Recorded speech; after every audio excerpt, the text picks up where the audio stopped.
શહેર નજીક હરણીસમા રોડ પર વન્યજીવ દેખાતા વિસ્તારમાં ભયનો માહોલ છે। એક મહિલા કહી રહી છે કે અહીંયા વન્યજીવ દેખાયો છે, જેને લઈને જ વન વિભાગની ટીમને જાણ કરવામાં આવી છે। વન વિભાગની ટીમ અહીંયા આવી પહોંચી છે। આ વન્યજીવ કોઈ હાનિ કે નુકસાન નથી પહોંચાડ્યું, પરંતુ તે દેખાયા હોય તેવી એક માહિતી વાયુ વેગે પ્રસરતા જ અહીંયા ડરનો માહોલ ઊભો થયો છે।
જોવે ખરા જો નીચે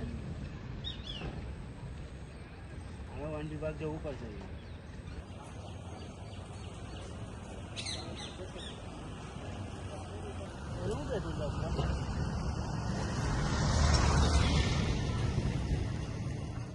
વાઘ હતો। કઈ બાજુ? અહીંયાથી જ ગયો। હા, તમે જોવો તો? હા। શું કેવી રીતે ગયો? શું થોડું? ફલંગ મારી મોટી। બરાબર, પછી તમે શું કર્યું? પછી અહીંથી ભાગીને જઈને મારા ઘરવાળાને બોલાયા। બરાબર, ત્યાં સુધી જતું રહેલું એમ, બરાબર, તો અહીં ઊભું નહીં રહ્યું। બરાબર। શું નામ તમારું? અનિસાબેન। કેવી રીતે જોયું તમે? આમ પાછળ પટીને તમને જોયા કરતો રહ્યો? ના, અહીંયા પેશાબ કરવા ગઈ હતી તો અહીં ઊભી જતી નથી વધારે, ખાલી ઊભી જ હતી। અચ્છા, અને એવું જ સામેથી આમ કૂદકો માર્યો એટલે પછી હું ભાગી। વાઘ કેવો ચટાપટા વાળો હતો? હા, પટ્ટાવાળો છે, આ વાઘ જેવો જ છે। અચ્છા, ઊભો રહ્યો ને એટલે મેં જોયો, બાકી આમ દોડીને જતો રહેતો તે હું જોતી નહીં। તમે શું કરો છો? અહીંયા આગળ કામ શું કરો? આ પ્લાસ્ટર કરીએ છીએ। કેટલા વાગે જોયું તમે? 11 વાગ્યે। હા।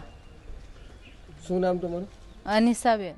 અમારા આરએફ પરિક્ષેત્ર વન અધિકારી સાહેબ છે કરણસિંહ રાજપૂત, એમને એક ફોન દ્વારા મેસેજ મળ્યો હતો કે સમાહરની લિંક રોડ પર ગ્રીન લેન્ડ સોસાયટી છે, એના કમ્પાઉન્ડની અંદર એક મજૂરને કંઈ દીપડા જેવું જોવા મળ્યું છે એવું।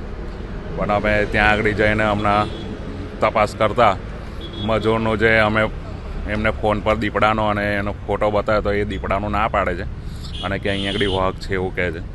પણ અમે આજુબાજુના જંગલમાં અને નદી વિસ્તારમાં તપાસ કરતા અમને એવું કોઈ પંજા કે એવું કશું જોવા મળ્યું નથી। અને ઝરખના પંજાનો એક નિશાન જોવા મળ્યું છે અને ઝરખ મોટા ભાગે વાઘને મળતું આવે છે, એટલે કે વાઘના શરીર પર જેવા પટ્ટાના નિશાન હોય છે એ રીતે ઝરખના પટ્ટાના નિશાન હોય છે। હવે અમે ખાલી એને તપાસ માટે જ અહીંયા આગળ આવ્યા છે।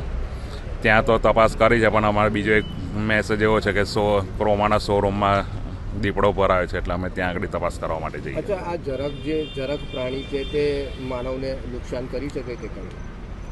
અરે સ્વાભાવિક છે એવું કે જો જંગલી પ્રાણી છે માણસને નુકસાન કરે, પણ નદીનો કોતર વિસ્તાર છે એટલે કોતર વિસ્તારમાં તો અહીંયા આગળ જે જંગલી પ્રાણીઓ હોય છે એ રહેવાના જ છે એવું। પણ માણસને અત્યાર સુધીમાં આટલા વર્ષોમાં મેં જોયું નથી કે ઝરખે વડોદરાની અંદર કોઈને શિકાર કર્યો હોય કે એવું। હમણાં કૂતરાના બચ્ચાઓની સિઝન છે એટલે ઝરખ કૂતરાના બચ્ચાને પકડવા માટે આવે, પણ માણસ પર હુમલો નથી કરતો। શું નામ આપણું? નીતિન પટેલ, રેસ્ક્યુઅર, વડોદરા।